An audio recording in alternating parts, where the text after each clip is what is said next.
நண்பர்கள் அனைவருக்கும் வணக்கம். நம்ம நாட்டு மேலே ஒரு மிகப்பெரிய உளவியல் யுத்தத்தை தொடுத்து வந்துட்டு இருக்காங்க.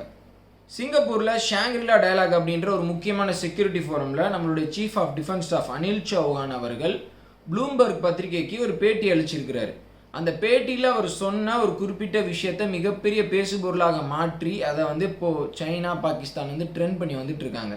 ஸோ அவர் என்ன சொல்லியிருக்கிறாரு, இந்தியாவின் மீது என்ன உளவியல் யுத்தத்தை அவங்க தொடுத்து வந்துட்டுருக்காங்க, எப்படி தொடுத்து வந்துட்டுருக்காங்க, இதை தான் முக்கியமாக அந்த வீடியோவில் நம்ம பார்க்க போகிறோம் நண்பர்களே. இந்த ஷாங்க்ரிலா டயலாக் அப்படின்றது ரொம்ப ஒரு பெரிய செக்யூரிட்டி மீட்டு. இந்தியாவினுடைய டிஃபென்ஸ் சீஃப், அமெரிக்காவினுடைய டிஃபென்ஸ் செக்ரட்டரி, இந்த மாதிரி உலக நாட்டினுடைய முக்கியமான பாதுகாப்பு தலைவர்கள், டிஃபென்ஸ் டிபார்ட்மெண்ட்டினுடைய ஹெட்ஸ் எல்லாருமே இந்த ஃபோரம் அட்டன் பண்ணுவாங்க. பாகிஸ்தானினுடைய முக்கியமான ஒரு டிஃபென்ஸ் அஃபீஷியலும் வந்திருக்கிறாரு. ஸோ இந்த ஒரு செக்யூரிட்டி மீட்டில் அதனுடைய சைட்லைன்ஸில் நம்மளுடைய அனில் சௌஹான் அவர்கள் ப்ளூம்பர்க் பத்திரிகைக்கு ஒரு பேட்டி அளிக்கிறாரு. அந்த பேட்டியில் நிறையா விஷயம் அவங்க பேசியிருக்கிறாங்க. அதில் அந்த பத்திரிகையாளர் குறிப்பிட்டு கேட்குறாங்க, என்னென்னா இந்தியா ஃபைட்டர் ஜெட்ஸை இழந்தாங்களா, இந்த கான்ஃப்ளிக்ட் பாகிஸ்தானோட 4 நாட்கள் நடந்தது. பாகிஸ்தான் சொல்கிறாங்க இந்த மாதிரி இந்தியாவினுடைய ஃபைட்டர் ஜெட்ஸை நாங்கள் சுற்றி வீழ்த்திட்டோம் அப்படின்னு சொல்லி. அதுக்கு என்ன நீங்கள் சொல்கிறீங்க அப்படின்னு சொல்கிறப்போ அவர் சொல்லியிருக்கிறாரு, இது முதல் முறை நம்ம சொல்கிறதுல ஏற்கனவே நம்மளுடைய ஏர் மார்ஷல் ஏகே பாரதி அவர்கள் சொன்ன அந்த விஷயத்தை தான் திருப்பி சொல்கிறாரு. ஒரு காம்பேட்டில் லாஸஸ் அப்படின்றது ஏற்படும், இழப்புகள் ஏற்படும். ஆனால் அதுக்கப்புறம் என்ன நடந்துச்சு, அதுக்கப்புறம் நாங்கள் இம்மீடியட்டாக 2 நாளைக்கு அப்புறம் பாகிஸ்தானினுடைய அந்த நிலைகள் மீது ரொம்ப துல்லியமாக தாக்குதல் நிகழ்த்துகிறோம். பாகிஸ்தானுக்குள்ளேயே ரொம்ப டீப்பாக நாங்கள் தாக்குதல் நிகழ்த்துகிறோம். அவங்களுடைய ஏர்பேசஸ் எல்லாத்தையுமே நாங்கள் பெரிய அளவுக்கு டிஸ்ட்ராய் பண்ணியிருக்கிறோம் அப்படின்றத சொல்கிறார். அதுக்கப்புறம் அந்த மாதிரி திருப்பி ஒரு கேள்வி கேட்குது, பாகிஸ்தான் நீங்கள் 6 ஃபைட்டர் ஜெட்ஸை இழந்துட்டீங்க அப்படின்னு சொல்லி சொல்கிறாங்க, அது உண்மையா அப்படின்னு சொல்லி சொல்கிறப்போ, இல்லை அது சுத்த போய் அந்த அளவுக்குலாம் நாங்கள் ஃபைட்டர் ஜெட்ஸை இழக்கலை. சில ஃபைட்டர் ஜெட் அது 2ஆக இருக்கலாம் 3ஆக இருக்கலாம், அவர் நம்பர் ஸ்பெசிஃபை பண்ணல, சில ஃபைட்டர் ஜெட்ஸை நாங்கள் இழந்திருக்கிறோம் அப்படின்னு சொல்லி அவர் சொல்லியிருக்கிறார். ஸோ இப்போ இந்த விஷயம் ரொம்ப ஒரு பெரிய ஒரு வைரல் நியூஸாக எக்ஸ் வலைத்தளத்தில், எல்லா சோஷியல் மீடியாவில், ஃபேஸ்புக்கில் எல்லாத்துலேயுமே மாறுது. ப்ளூம்பர்க் கரெக்டாக அவர் சொல்லியிருக்கக்கூடிய அந்த ஒரு நிமிஷம் வீடியோ, அந்த ஃபைட்டர் ஜெட்ஸை பற்றி பேசுகிறாங்கல்ல, அதை மட்டும் அவங்களுடைய எக்ஸ் வலைத்தளத்தில் போட்டிருக்கிறாங்க. கிட்டத்தட்ட 5 மில்லியன் வியூஸ் அது போயிருக்கு. ஸோ ப்ளூம்பர்க் அப்படின்ற அந்த பத்திரிகை ஆரம்பத்திலிருந்தே, இந்த இந்தியா பாகிஸ்தான் அந்த பிரச்சனை ஆரம்பிச்சிச்சுல, ஆரம்பத்திலிருந்து இந்தியா எத்தனை ஃபைட்டர் ஜெட்ஸை இழந்தாங்க அப்படின்றதையே ஒரு ரிப்பீட்டட் நியூஸாக போட்டு வந்துட்டு இருக்காங்க. இப்பையும் ஸ்பெசிஃபிக்காக இந்தியாவினுடைய அந்த ஃபைட்டர் ஜெட் டாப்பிக்கை குறி வச்சு அதை அவங்களுடைய சோஷியல் மீடியாவில் போட்டிருக்கிறாங்க. இவங்க அதை போட்டதுக்கப்புறம் Al Jazeera, telegraph, TRT world, global times அப்படின்ற முக்கியமான பத்திரிகைகள் எல்லாருமே இது ஒரு முக்கியமான நியூஸாக போடுறாங்க. அவங்கெல்லாம் என்ன சொல்கிறாங்கன்னா, India for the first time, முதல் முறையாக அவங்க போர் விமானம் இழந்ததை அக்னாலேஜ் பண்ணுறாங்க அப்படின்னு சொல்லி அது ஒரு பிரேக்கிங் நியூஸ் மாதிரி போடுறாங்க. இது ஃபர்ஸ்ட் டைம் கிடையாது, ஏற்கனவே நம்மளுடைய ஏர் மார்ஷல் இதை சொல்லிட்டாரு, அப்பையும் இதை அவங்க ஒரு நியூஸாக போட்டாங்க, மீண்டும் ஒரு நியூஸாக போடுறாங்க. ஸோ எவ்வளோ டெஸ்பரேட்டாக இந்தியாவை பற்றி ஒரு நெகட்டிவாக ஒரு செய்தி போடணும் அப்படின்றதுல அவங்க குறிக்கோளோடு இருக்கிறாங்க அப்படின்றத இதன் மூலமாக தெரிஞ்சுக்கலாம். இதில் இன்னொரு முக்கியமான விஷயம் நம்ம புரிஞ்சுக்கணும், என்னென்னா ப்ளூம்பர்க், டெலகிராஃப், ராய்ட்டர்ஸ் நம்மகிட்ட இவங்க எல்லாருக்குமே சைனா பெரிய அளவுக்கு ஃபண்டிங் பண்ணுறாங்க. இந்த செய்தியை நீங்கள் கவர் பண்ணுங்கள், ஜேர்னலிஸ்ட்டுக்கு இதை நீங்கள் போட்டீங்க அப்படின்னா, இந்த இன்ஃபர்மேஷன் இருக்குது, இதை ஒரு நியூஸாக நீங்கள் போடுங்க, நாங்கள் இவ்வளோ பணம் தரோம் அப்படின்னு சொல்லி அவங்க கொடுக்குறாங்க, ஸ்பெசிஃபிக்காக கொடுக்குறாங்க. பொதுவாகவே இந்த பத்திரிகைகளுக்கு அவங்களுடைய செயல்பாட்டிற்கு, டே டு டே ஆப்ரேஷன்ஸுக்கு சீனா கிட்டேருந்து ஃபண்டிங் நிறையா வந்துட்டுருக்கு. ஸோ குளோபல் மீடியா எந்த அளவுக்கு இந்தியாவை ஒரு விஷயத்தில் குறி வச்சு டார்கெட் பண்ணுறாங்க அப்படின்றது இதன் மூலமாக நீங்கள் பார்த்துக்கலாம். ஸோ இவங்க செய்தி வெளியிடுறாங்க, அதை பார்த்தீங்கன்னா இன்டர்நேஷ்னல் மீடியாவே இதை சொல்லிட்டாங்க அப்படின்னு சொல்லி பாகிஸ்தானை சேர்ந்த அந்த ட்விட்டர் ஹேண்டில்ஸ், அதாவது அவங்களுடைய மிலிட்ரி ஏகப்பட்ட ஒரு ஃபேக் ஐடி இதெல்லாம் பெரிய அளவுக்கு வச்சுருக்கிறாங்க. ஸோ அதை வச்சு அதை ரொம்ப பெரிய அளவுக்கு வைரல் ஆக்குறாங்க. நிறைய பெரிய பெரிய இன்ஃப்ளூயன்சர்ஸ், முக்கியமான கண்டென்ட் கிரியேட்டர்ஸ் இருக்கிறாங்கல்ல எக்ஸ் வலைத்தளத்தில், ஸோ அவங்களுக்கு எல்லாத்துக்கும் காசு கொடுத்து இதை போடுங்க அப்படின்னு சொல்லி சொல்கிறாங்க. ஸோ களத்தில் நடந்தது என்னமோ வேற, இவங்க அந்த டாப்பிக்கை வேற ஒரு டைரக்ஷனில் கொண்டு போகிறாங்க. ஸோ இதை நம்ம பெரிய அளவுக்கு கவுண்டர் பண்ணியிருக்கணும். அவங்க இப்படியெல்லாம் பண்ணுறாங்க, நம்மளை குறி வச்சு இந்த விஷயத்தில் அடிக்கிறாங்க அப்படின்னு தெரிஞ்சுட்டு நம்ம இன்னும் ரொம்ப சுதாரிப்போடு இருந்திருக்கணும். ஆனால் நான் என்னுடைய கிரிட்டிசிசம் இங்கே வைக்கிறேன், நம்ம அதை ரொம்ப கேர்லெஸ்ஸாக விட்டுட்டோம், கொஞ்சம் லூஸில் விட்டுட்டோம் அப்படின்னு தான் நான் சொல்லுவேன்.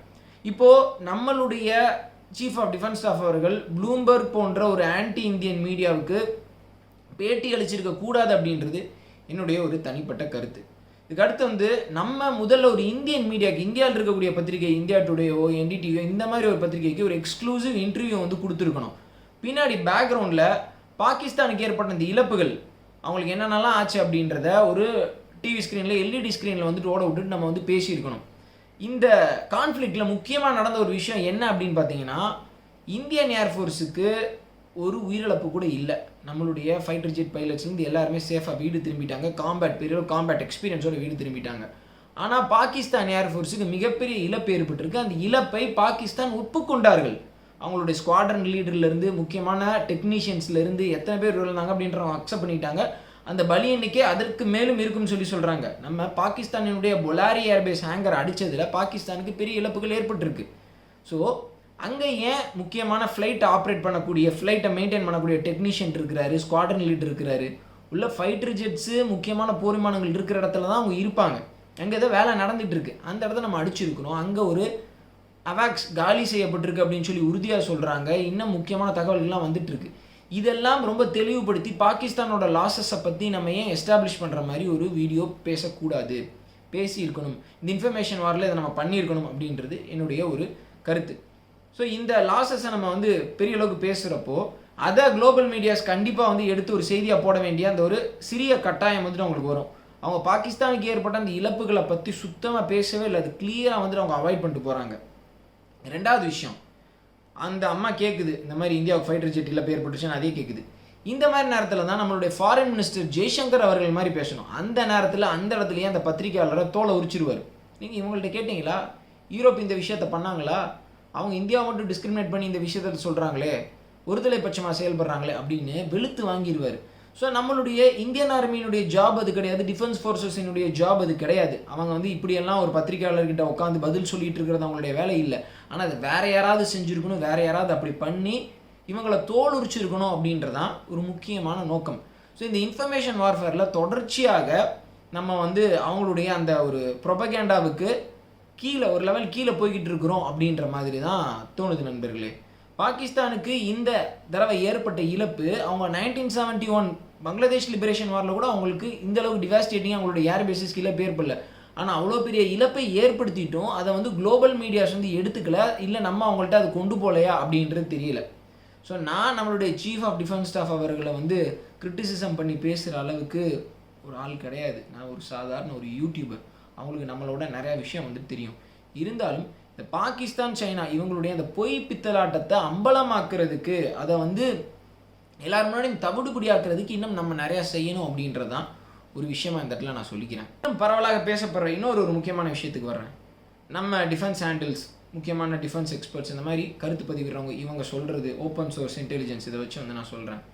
எதனால் நம்மளுக்கு ஒரு சில ஃபைட்டர் ஜெட்ஸ் லாஸ் ஆச்சு, அதற்கு முக்கியமான காரணம் என்ன சொல்கிறாங்கன்னா, நம்மளுடைய ரெஸ்ட்ரிக்டட் ரூல்ஸ் ஆஃப் என்கேஜ்மெண்ட். அதாவது ரெஸ்ட்ரிக்டட் ரூல்ஸ் ஆஃப் என்கேஜ்மெண்ட்னா, நம்மளுடைய ஃபைட்டர் ஜெட்ஸுக்கு பயங்கரவாதிகளினுடைய முகாமை குறிவைக்க மட்டும்தான் உத்தரவு பிறப்பிக்கப்பட்டது. பாகிஸ்தானினுடைய ஃபைட்டர் ஜெட்ஸ் ஏதாவது பண்ணால் கூட அந்த இடத்துல ஒரு மிலிட்ரி காம்பேட்டாக அது மாறிடக்கூடாது. அந்த நேரத்தில் நம்ம அதை எஸ்கலேட் பண்ணாமல் டீவியேட் ஆகி அவங்கள விட்டு நம்ம விலகி போகணும், ஒரு டிஃபென்சிவாக இருக்கணும் அப்படின்ற மாதிரியான ஒரு விஷயத்த சொல்லப்பட்டதாக சோஷியல் மீடியா வலைதளங்கள் அவங்க சொல்கிறது கதையாக கூட இருக்கலாம். நம்ம இதை ஒரு லெஜிட்டிமேட் ஆப்ரேஷனாக கொண்டு போகணும் அப்படின்றதுக்காக நம்மளுடைய பைலட்ஸுக்கு ஏகப்பட்ட ரெஸ்ட்ரிக்ஷன் வழங்கப்பட்டது. ஸோ நம்ம ஃபஸ்ட்டு பயங்கரவாதிகளுடைய முகாம்களின் மீது லாங் ரேஞ்ச் மிசைல்ஸை வச்சு அடிக்கிறோம். ஆப்ரேஷன் சிந்தூர் அப்போ கிட்டத்தட்ட 9 முகாம்கள் காலி செய்யப்படுகிறது. உடனே பாகிஸ்தானினுடைய ஃபைட்டர் ஜெட்ஸ் நம்ம மீது ஏகப்பட்ட ஏர் டு ஏர் மிசைலை லான்ச் பண்ணுறாங்க. இதை ஸ்ப்ரே அண்ட் ப்ரே அப்படின்ற மாதிரி கான்செப்டில் சொல்கிறாங்க. அதாவது நினச்சதெல்லாம் அள்ளி வீசு, ஸ்ப்ரே அடிப்போம்ல, அந்த மாதிரி ஸ்ப்ரே. அதுக்கப்புறம் நீ தப்பிச்சு ஓடிடு, அந்த இடத்துல எந்த இடத்துலேருந்து லான்ச் பண்ணியோ அந்த இடத்துலேருந்து சேஃபான ஒரு இடத்துக்கு ஓடிடு. ஸோ இப்படி ஃபஸ்ட்டு இந்தியாவின் மீது ஒரு அக்ரெசிவ் அட்டாக்கை பண்ணது, இந்தியன் ஏர்ஃபோர்ஸின் மீது பண்ணது பாகிஸ்தான் ஏர்ஃபோர்ஸ். ஸோ அந்த பெரிய அளவுக்கு அந்த ஏர் டு ஏர் மிசைல் எல்லாத்தையுமே நம்ம ஃபஸ்ட்டு நம்ம டிட்டர் பண்ணுறோம், அதுலேருந்து டீவியேட் ஆகிறோம். அதை எப்படி டாஜ் பண்ணுறது அப்படின்றத பார்க்குறோம். இந்த மீன் டைம் பாகிஸ்தான் ஏர்ஃபோர்ஸ் ஒரு சேஃபான ஒரு போஸ்டருக்கு போக ட்ரை பண்ணுறாங்க. இதுதான் அன்றைக்கி இரவு நடந்திருக்கு.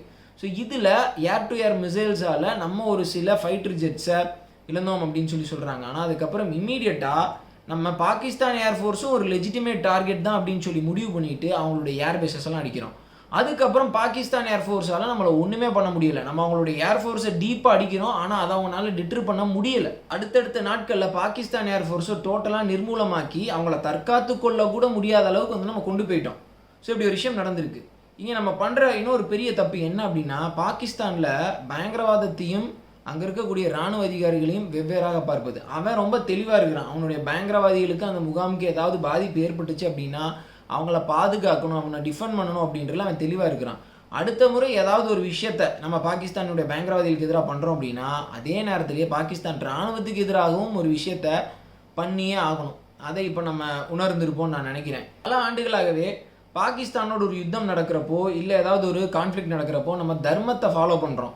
இதுனா இதுதான் அப்படின்னு சொல்லி நம்ம வந்து அந்த ரூல்ஸை ஃபாலோ பண்ணுறோம். இப்போ அது எவ்வளவோ மாறி இருக்குது, ஆனால் அது இன்னும் பத்தாது. பாகிஸ்தான் பயங்கரவாதிகளை பாதுகாப்பதில் ரொம்ப தெளிவாக இருக்கிறாங்க.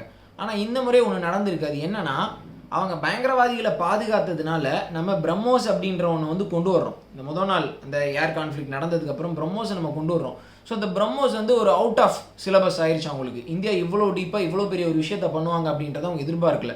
ஸோ டோட்டலாக வாயடைச்சு போயிட்டாங்க. இன்னொரு விஷயம் என்ன சொல்கிறாங்கன்னா, பாகிஸ்தான் முன்கூட்டியே இந்த பகல்காம் தாக்குதலை திட்டமிட்டு பண்ணியிருக்கிறாங்க. அதே நேரத்தில் இந்தியா தாக்குதல் நிகழ்த்த வந்தால் என்னென்ன பண்ணணும் அப்படின்றது எல்லாத்தையுமே அவங்க பிளான் பண்ணியிருக்கிறாங்க. ஆனால் இந்தியா பிரம்மோஸை இந்த அளவுக்கு பயன்படுத்துவாங்க அப்படின்றத அவங்க எதிர்பார்க்கல. ஸோ அதனால் முன்கூட்டியே அவங்க வந்து அமைதிக்கு ஓடி வர்ற மாதிரியான ஒரு சுச்சுவேஷன் ஏற்பட்டுருச்சு. இந்த பகல்காம் தாக்குதலை அவங்க ஏன் முன்கூட்டியே திட்டமிட்டு பண்ணுறாங்க அப்படின்னா, பாகிஸ்தானில் அவங்களுக்கு தெரியும் இம்ரான்கானுக்கும் இன்னொரு பக்கம் ஒரு டீம் பாகிஸ்தான் ஆர்மி டீம் இவங்களுக்கு இடையில பெரிய ஒரு கிளாஷ் இருக்குது. நாடு வந்து ஒரு பெரிய அளவுக்கு டிவைட் ஆகிருக்கு. ஸோ அசிம் முனீர் வந்து பெரிய அளவுக்கு அந்த ஆளுடைய பாப்புலாரிட்டி அதிகப்படுத்தி கொள்வதற்காக இந்த விஷயத்தை திட்டமிட்டு நடத்தி இருப்பதாக சொல்கிறாங்க. இப்போ பாகிஸ்தான் இன்னொரு விஷயத்தை உணர்றாங்க. நம்ம இந்தியாவை பெரிய அளவுக்கு கோபப்படுத்திட்டோம், இந்தியாவை பெரிய அளவுக்கு நம்ம சீண்டிட்டோம் அப்படின்றத இப்போ அவங்க உணர்றாங்க. இப்போ பாகிஸ்தான் செஞ்ச அந்த அத்துமீறலால் நம்ம இண்டஸ் வாட்டர் ட்ரீட்டிலிருந்து வெளியே வந்தது தான் அப்படின்னு சொல்லி ரொம்ப உறுதியாக இருக்கிறோம். ஆப்ரேஷன் சிந்தூரும் இன்னும் முடியலை அப்படின்றதுல ரொம்ப தெளிவாக இருக்கிறோம். ஸோ நம்மளுடைய இந்த கடுமையான நடவடிக்கைக்கு முக்கியமான காரணம் யார் அப்படின்னா பாகிஸ்தான் தான். ஸோ அவங்க இது எப்படியாவது இப்போது அந்த ஏற்பட்ட அந்த பிரச்சனையை சமாதானம் மூலம் அப்படியே சரி செஞ்சு இப்போது அந்த ப்ரெஷரை குறைச்சிடணும் அப்படின்னு சொல்லி எல்லா முயற்சியிலும் ஈடுபட்டு வந்துட்டு இருக்காங்க. இந்திய அரசாங்கம் கொஞ்சம் கூட அவங்க நிலைப்பாட்டிலிருந்து மாறவே கூடாது. இப்போ நம்மளுடைய விக்ரம் மிஸ்ரி அவர்கள் ஃபாரின் செக்ரட்டரி அமெரிக்காவுக்கு போயிருக்கிறாரு 3 நாள் அரசு முறை பயணமாக. அப்போது அமெரிக்காவினுடைய டெபுட்டி ஃபாரின் செக்ரட்டரி அப்புறம் டெபுட்டி டிஃபென்ஸ் செக்ரட்டரி இவங்க எல்லாத்தையுமே பார்த்து பேசியிருக்கிறாரு. குறிப்பாக ஃபைனான்ஷியல் ஆக்ஷன் டாஸ்க் ஃபோர்ஸினுடைய அடுத்த மீட்டிங் வந்து நடக்க போகுது. அதில் அமெரிக்காவோட இணைஞ்சு எப்படி கோஆர்டினேட்டடாக நிறையா முக்கியமான விஷயங்களை பண்ணுறது, பயங்கரவாதத்துக்கு போகக்கூடிய அந்த நிதியை எப்படி முடக்குவது, ஸோ இது சம்மந்தமான விஷயங்கள்லாம் டிஸ்கஸ் பண்ணியிருக்கிறாரு. வரப்போகிற மீட்டிங்கில் பாகிஸ்தானை கிரே லிஸ்ட்டில் இன்க்ளூட் பண்ணுவதற்கான எல்லா முயற்சிகளையும் இந்தியா எடுப்பாங்க, முக்கியமாக அந்த விஷயத்தை வலியுறுத்துவாங்க அப்படின்ற மாதிரி வந்து சொல்கிறாங்க. ஸோ இப்படியும் நம்ம நிறையா வேலைகளை சைடில் பண்ணிகிட்டு இருக்கிறோம். ஸோ இந்த நேரத்தில் அமெரிக்காவினுடைய அந்த ரோலை கொஞ்சம் வந்து நம்ம பார்ப்போம். அமெரிக்கா வந்து ஒரு பக்கம் நம்மக்கிட்ட ஒரு கேம் ஆடுறாங்க, இன்னொரு பக்கம் வேற ஒரு கேம் வந்துட்டு ஆடுறாங்க. பயங்கரவாதிகளை ஒடுக்குவதில் நம்ம கூட களத்தில் இணைஞ்சு செயல்படுற மாதிரி வந்து அவங்க பண்ணுறாங்க. யுனைடெட் நேஷன் செக்யூரிட்டி கவுன்சிலையாக இருக்கட்டும், ஃபைனான்ஷியல் ஆக்ஷன் டாஸ்க் ஃபோர்ஸ்லையாக இருக்கட்டும். ஆனால் இன்னொரு பக்கம் பாகிஸ்தானுக்கு அவங்க ஃபண்டிங் பண்ணுறாங்க, பாகிஸ்தானுடைய பொருளாதாரத்துக்கு ஃபண்டிங் பண்ணுற மாதிரி வந்துட்டு பண்ணுறாங்க. அது எந்த சைட் போகுது அப்படின்றது தெரியல. பாகிஸ்தானுக்கு F-16 போர் விமானத்தை ஸ்பெசிஃபிக்காக எதுக்கு அமெரிக்கா வழங்கணும்? யாரு கூட பாகிஸ்தானுக்கு பெரிய பிரச்சனை? இந்தியாவோட தான் பெரிய பிரச்சனை. ஆனால் அமெரிக்கா என்ன சொல்கிறாங்க, இந்த F-16 போர் விமானத்தை பயங்கரவாதிகளை அழிப்பதற்காக நாங்கள் வழங்கியிருக்கிறோம் அப்படின்னு சொல்கிறாங்க. எங்கள் பயங்கரவாதிகளை அழிப்பதற்கு எதுக்குங்க F-16 4ஆம் தலைமுறை போர் விமானம்? ஸோ பாகிஸ்தானை கிளியராக இந்தியாவுக்கு அகெயின்ஸ்டாக அமெரிக்கா ஃபண்ட் பண்ணுறாங்க அப்படின்றது தெரியுது. ஸோ இதெல்லாம் பண்ணிவிட்டு அமெரிக்கா இன்னொரு பக்கம் இந்தியாவை எப்படி வந்து கவர் பண்ணுற மாதிரி அட்ராக்ட் பண்ணுற மாதிரி பேசுகிறாங்கன்னா, நேற்று அமெரிக்காவினுடைய டிஃபென்ஸ் செக்ரட்டரி பெட்டே ஹெக்ஸெத் அவர் வந்து சிங்கப்பூர் கான்ஃபரன்ஸுக்கு போயிருக்கிறாரு. ஸோ அங்கே அவர் என்ன சொல்கிறாருன்னா, சைனாவை டிட்டர் பண்ணுவதற்கு எங்களுடைய பார்ட்னர்ஸ் நேச நாடுகளுக்கு நாங்கள் எல்லா உதவிகளையும் வந்துட்டு நாங்கள் பண்ணுவோம். இந்தியாவுக்கும் எங்களுக்கும் இருக்கக்கூடிய அந்த டிஃபென்ஸ் ரிலேஷன்ஷிப் வந்து நாளுக்கு நாள் அடுத்த கட்டத்தை போயிட்டுருக்கு, புது மைல் ஸ்டோனை தொட்டுட்ருக்கு. ஸோ இண்டோ பசிபிக்கில் நாங்கள்லாம் இணைஞ்சு செயல்படும் அப்படின்னு சைனா விஷயத்தை பொறுத்த வரைக்கும் இந்தியாவுக்கு அட்ராக்டிவாக ஹெல்ப் பண்ணுற மாதிரி வந்துட்டு அமெரிக்கா ப்ரொஜெக்ட் பண்ணுறாங்க. ஆனால் இன்னொரு பக்கம் அவங்க வேறு வேலையை வந்துட்டு பண்ணுறாங்க. ஸோ அமெரிக்காவினுடைய ரோல் அப்படின்றது ரொம்ப ரொம்ப ரொம்ப ரொம்ப டவுட்ஃபுல்லாக இருக்குது. நான் இப்போது திருப்பியும் என்னுடைய அந்த ஒரு சில விஷயத்தை ரீகன்சிடர் பண்ணுறேன். என்னென்னா, நம்ம குவாடில் இணைகிறது, அமெரிக்கன் அலையன்ஸ் சைடு போகிற மாதிரி ஷிஃப்ட் ஆகுறது, இது எல்லாமே ரொம்ப ரொம்ப ரிஸ்கி. நம்ம பெரும்பாலும் நியூட்ரலாக இருந்துட்டு போயிடுறது தான் ரொம்ப நல்லது. அதனால தான் நம்மளுடைய அரசாங்கம் வந்து ஃப்ரான்ஸ் கிட்ட ஃபைட்டர் ஜெட்ஸ் வாங்குறாங்க, ரஷ்யா கிட்ட முக்கியமான டீல்ஸ் வச்சுக்கிறாங்க, அமெரிக்கா கிட்ட குரூஷியலான ஒரு ஒப்பந்தத்தை போடுவதற்கு தயங்குறாங்க. ஏன்னா எல்லா நேரமும் ரிலேபிளாக அவங்க இருந்துட மாட்டாங்க அப்படின்னு சொல்லி. அதனால் ஃப்ரான்ஸ், ரஷ்யா, இஸ்ரேல் போன்ற நாடுகள் இதே மாதிரியான கண்ட்ரியோட மட்டும் நம்ம அப்ரோச் பண்ணணும். அமெரிக்காவோட பெரிய அளவுக்கு ஒரு டைப்பை வச்சுக்க கூடாது அப்படின்றது என்னுடைய ஒரு தனிப்பட்ட கருத்து. இந்த வீடியோவில் நிறைய முக்கியமான விஷயம், ஒரு டைரக்ட் ஒப்பீனியன்லாம் வந்து நான் நிறையா சொல்லிகிட்டு இருக்கிறேன். இதெல்லாம் பெரும்பாலான சித்துமோன் சப்ஸ்கிரைபர்ஸ்க்கும் ஏற்புடையதாகத்தான் இருக்கும். ஸோ இந்த வீடியோ மெயினாக நீங்கள் ஏன் தெரிஞ்சுக்கணும் அப்படின்னா, எந்த அளவுக்கு இந்தியாவை இவங்க வந்து சரவுண்ட் பண்ணுறாங்க, எந்த அளவுக்கு இந்தியாவை வெறுக்கிறாங்க, இந்தியாவுக்கு எதிரான அந்த ப்ரொபகேண்டாவை குளோபல் மீடியாஸ் வந்து பண்ணுறாங்க அப்படின்ற பாருங்க. குளோபல் மீடியா, பெரிய பெரிய பத்திரிகைகள், அவங்களெல்லாம் ஒரு கவர்ச்சியோட ஒரு நம்பகத்தன்மையோடு வந்துட்டு நம்ம பார்ப்போம். அங்கே எந்த நம்பகத்தன்மையும் இல்லை அப்படின்றத நம்ம வந்து புரிஞ்சுக்கணும். உங்களுடைய நண்பரோ தெரிஞ்சவங்களோ யாரோ ஒருத்தவங்க இந்த பத்திரிகையிலேயே நியூயார்க் டைம்ஸ்லேயே வந்து சொல்லிட்டாங்க, இந்த பத்திரிகையிலே இதை வந்து சொல்லிட்டாங்க, அதை சொல்லிட்டாங்க அப்படின்னு அது ஒரு முக்கியமான விஷயமாக கொண்டு வந்தால் நீங்கள் அவங்கக்கிட்ட இந்த விஷயத்த சொல்லுங்கள். எல்லாருமே ஏதோ ஒரு ஆதாயத்துக்காக தான் செயல்படுறானுங்க அப்படின்னு சொல்லுங்கள். அதுவும் இந்தியான்னு வந்தால் நிறையா பேர் பொறாமப்படுறாங்க அப்படின்றது வந்துட்டு சொல்லுங்கள். இவங்க எல்லாம் நம்மளுக்கு எதிராக பேசுகிறாங்க சொல்கிறாங்க அப்படின்னா நம்ம சரியான பாதையில் போய்கிட்டு இருக்கிறோம் அப்படின்றது அர்த்தம். சைனாவை சத்தமே இல்லாமல் மேற்கத்திய நாடுகள் வளர விட்டுட்டாங்க. அவங்க இப்போ அதை ரொம்ப ரியலைஸ் பண்ணுறாங்க. அதே மாதிரியே இந்தியாவும் டக்குன்னு வளர்ந்துடக்கூடாது அப்படின்னு சொல்லி அவங்க யோசிக்கிறாங்க. இதுதான் உண்மை. கடைசி வரைக்கும் இந்த ஏஷியன் கண்ட்ரிஸ், குறிப்பாக இந்தியா, பாகிஸ்தான், இந்த நாடுகள்லாம் அவங்களுக்கு அடிமையாக தான் இருக்கணும் அப்படின்றத அமெரிக்காவும் பிரிட்டனும் நினைக்கிறாங்க. ஸோ இது முக்கியம், எல்லாத்துக்கும் தெளிவுபடுத்துங்க. இது எல்லாத்தையும் தாண்டி தான் நம்மளுடைய வளர்ச்சி அப்படின்றது அமையப்போகுது, இருக்கப்போகுது. வரப்போகிற காலங்கள் ரொம்ப சவால் நிறைந்ததாக இருக்க போகிறது.